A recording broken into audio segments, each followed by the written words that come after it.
Today we're looking at lesson 4.4, the Power Law of Logarithms.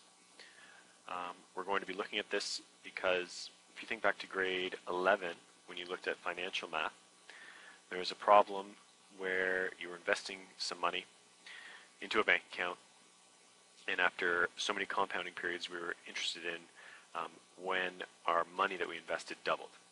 And in grade 11, the best way we had of solving this problem was some guessing and checking. And now in advanced functions, we want to go beyond that. We want to figure out exactly how long it would take an investment to double. Now that we know about logarithms, we're able to do this. So let's take a look at that. To start with, we're going to do a little investigation around what exactly the Power Law of Logarithms is. This is in your textbook, or you can follow along online. You will need a calculator, and you can use the graphing calculator, or you can just use your scientific calculator. It might be best for this to use your scientific calculator just to give you some practice in evaluating logarithms. So question 1 of the investigation asks us to evaluate each of these different logarithms.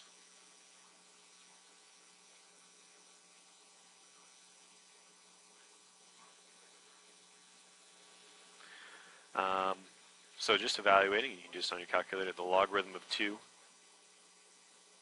is 0.301. We'll go to 3 decimal places. So why don't you, on your calculator, evaluate the other logarithms. So we've evaluated these on our calculator. You can see my answers. You can compare my answers to yours. Question B asks us to look for some patterns in our results and figure out how these values are related to the logarithm of 2. So we want to see if there's any sort of relationship between these values.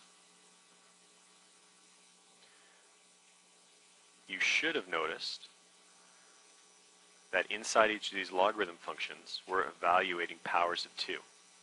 So 4 is just 2 squared, 8 is 2 to the power of 3, 16 is 2 to the power of 4, 32 is 2 to the power of 5.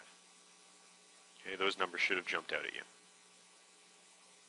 What may be harder to see is the relationship between the answers of the logarithm of 2, the logarithm of 4, and so on.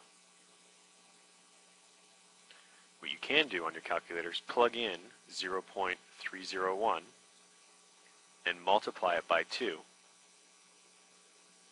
And if you do that, you'll get 0.602.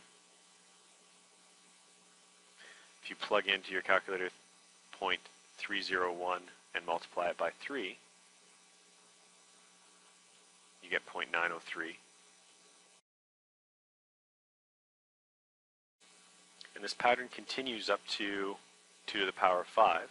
We're multiplying our original answer, 0.301, by 5. And look at how these are related.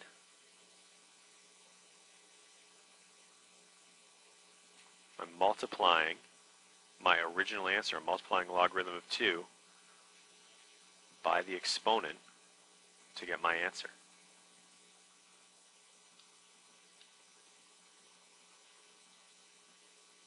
So if, say, I evaluate the logarithm of 64, that's the same as evaluating the logarithm of 2 to the power of 6.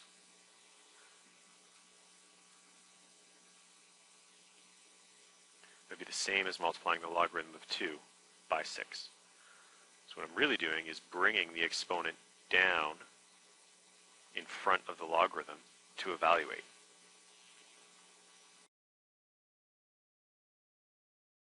So this leads us to the Power Law of Logarithms. If I have a logarithm of any base, and I'm evaluating some variable x or some number to the power of something, so here x to the power of n, I can simplify this by bringing the exponent down and multiplying that by the logarithm evaluated at x.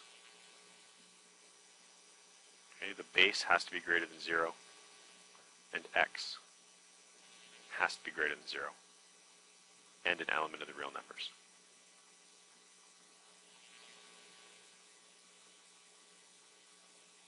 Okay, so let's take a look at how we can apply this.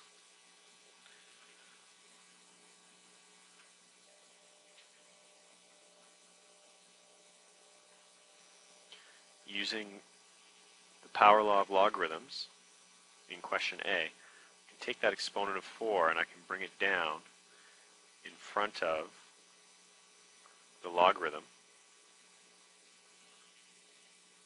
So now I'm multiplying the logarithm of 9 base 3 by 4. I want to do a little bit more work on this. I should notice that the number 9 is the same as 3 squared. So I can apply the power law again, bring down the squared term,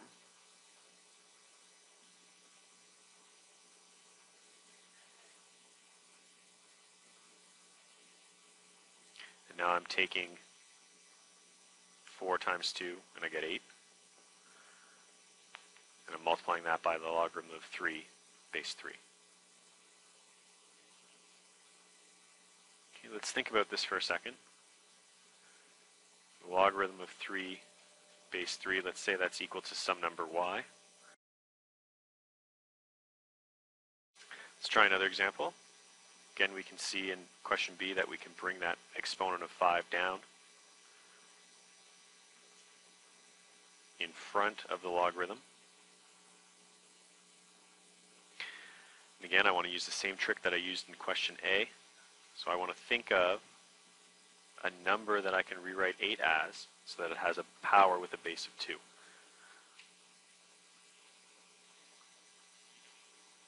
So that would be 2 to the power of 3. And then I can bring the exponent down again.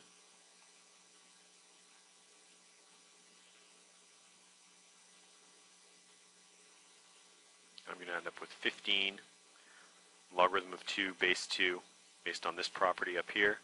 It's going to be 1, so my final answer is 15.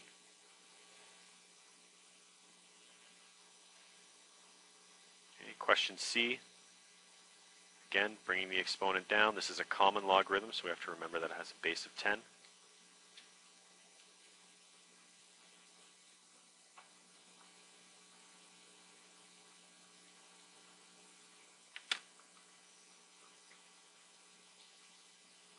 I need to rewrite the number 0.001 as a power with a base of 10. So let's remember, if we're trying to make something smaller, if we're trying to make a number smaller, we need to use a negative exponent. So you can check that on your calculator, but 10 to the power of negative 3 equals 0.001.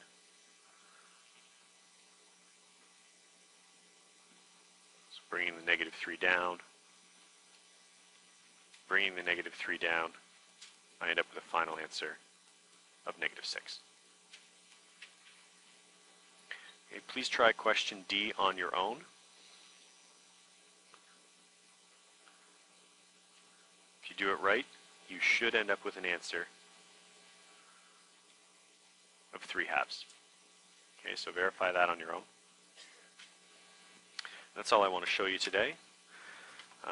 Tomorrow we're going to go a little bit deeper into the power law of logarithms. We'll solve that investment problem. As well, tomorrow I'm going to show you how to evaluate logarithms on your calculator with bases other than 10.